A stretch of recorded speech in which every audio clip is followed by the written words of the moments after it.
Alhamdulillah, terima kasih tuan-tuan dan puan kerana masih lagi bersama dengan saya Ustaz Dr. Izhar dalam rancangan Ustaz kita. Baiklah tuan-tuan yang dirahmati Allah, apakah rawatan-rawatan yang dibenarkan oleh Islam ya, dan juga para ulama kepada kita orang lelaki atau perempuan untuk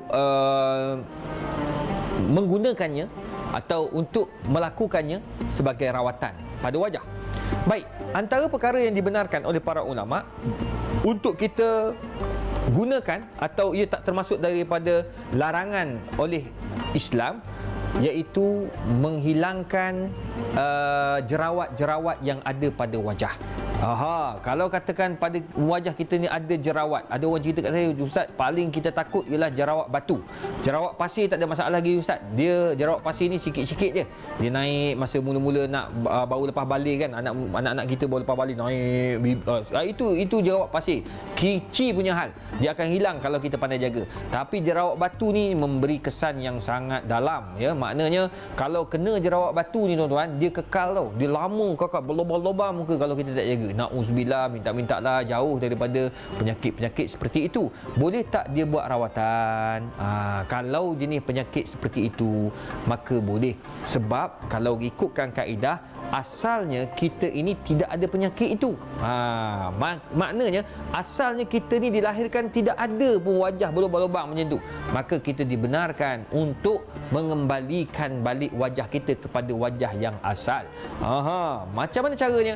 Iaitu dengan menggunakan kaedah-kaedah rawatan yang disediakan oleh mungkin Kementerian Kesihatan, oleh klinik-klinik kosmetik, yang maknanya diluluskan oleh Kementerian Kesihatan satu, ataupun dibenarkan ya, bahan-bahan yang digunakan ini dibenarkan oleh pihak-pihak yang ada hubung kait dengan kosmetik ataupun hubung kait dengan kita katakan pharmaceutical. Ini dibenarkan kalau kata tidak mendatangkan kemudaratan.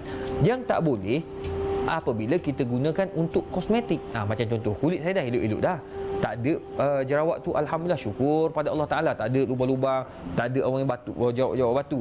Tapi saya pergi juga dekat klinik kosmetik ni, saya minta dia tolong buat muka saya biar lebih putih sebagai contoh. Itu tak boleh, hukumnya haram sebab mengubah ciptaan Tuhan. Tapi kalau sekadar saya menjaganya, saya beli pencuci muka, tiap-tiap malam cuci, lepas tu gunakan krim malam, krim siang, amboi, saya pun dengar orang rumah saya cerita je, saya tak pernah pakai. Tapi tengok orang perempuan pakai untuk jaga wajahnya agar tidak cepat tua, dia panggil anti-aging, macam-macam. Jadi tuan-tuan, itu dibenarkan untuk menjaga sifat semula jadi wajah yang telah dianugerahkan Allah kepada kita. Sekali je Allah bagi. Kalau dah rosak, takkan baliklah kembali semula pada asal. Tu sebabnya kita jangan main-main dengan amanah Allah ni. Maka dibenarkan kalau kita nak hilangkan kulit-kulit yang rosak ataupun jerawat-jerawat yang merosakkan wajah kita. Itu yang pertama, dibenarkan. Yang kedua, rawatan yang dibenarkan juga adalah seperti contoh menghilangkan bintik-bintik hitam atau bintik-bintik putih atau jeragat yang ada pada wajah untuk lebih tahan lama lah orang kata muka ni. Mana muka tu lebih segar. Kalau ada benda tu nampak tua, nampak macam tak berapa nak bermaya, maka dia gunakan kaedah-kaedah rawatan kosmetik untuk hilangkan semua kekotoran yang ada pada wajah. Blackhead, whitehead, lepas tu yang tepek-tepek kat muka tu yang tak berapa nak cantik, dia ubah, dia buang segala-galanya. InsyaAllah tuan-tuan dan puan, itu dibenarkan juga oleh para ulama. Perkara ini telah ditulis oleh seorang ulama besar, iaitu Syekh Saleh Fauzan. Dia panggil Ahkam At-Tajammul fil Islam, ataupun dalam satu buku yang lain, Ahkam Al-Jirahah At-Tajmiliyah, hukum mencantikkan ataupun membuat melakukan pembedahan kosmetik. Dia buat buku tebal tu lebih kurang. Saya baca banyak benda yang saya dapat, Masya Allah. Dia kumpulkan fatwa-fatwa dunia, dia kumpulkan fatwa-fatwa antarabangsa. Jadi nak menceritakan bahawa ada benda yang dibolehkan, ada benda yang tak boleh. So kalau ada jeragat-jeragat itu tak ada masalah, puan-puan boleh hilangkan. Hatta orang lelaki pun kalau ada jeragat-jeragat tu boleh hilangkan, tak ada masalah. Yang ketiga, mencantikkan wajah ataupun melakukan rawatan wajah untuk menghilangkan macam ada warna-warna tertentu. Sebagai contoh ya, minta maaf bagi yang terasa lah saya nak bagi tahu sebab benda ni berkaitan dengan hukum. Yang ada tompok macam dia lahir-lahir tompok merah kan. Dia lahir-lahir tompok merah kat pipi, tompok hitam kat wajah. Jadi dia ada kaedah-kaedah yang dibenarkan untuk dilakukan oleh pesakit, tetapi dia kena jumpa dengan doktor-doktor pakar. Adalah kaedah rawatan yang dia akan lakukan, sama ada pembedahan kosmetik dan sebagainya. Maka itu dibenarkan sebab wajah dia telah tercacat ataupun telah terganggu dengan warna yang tidak sekata. Maknanya disebabkan warna tu gelap sangat ke, putih sangat ke, merah sangat ke, maka dia boleh pindah dengan melakukan pembedahan kosmetik.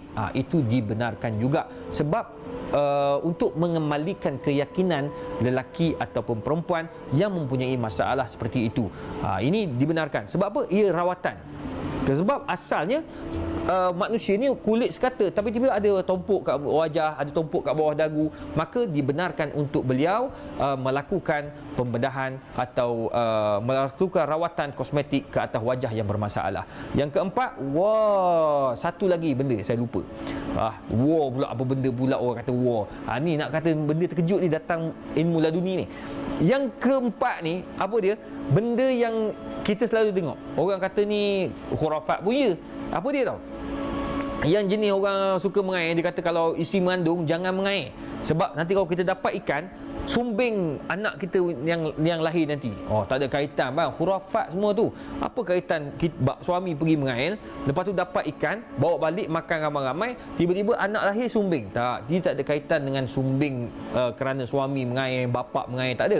Itu dugaan Allah kepada anak itu, kepada bapa. Jadi boleh tak dia buat pembedahan kosmetik untuk hilangkan dia punya sumbing pada bibir?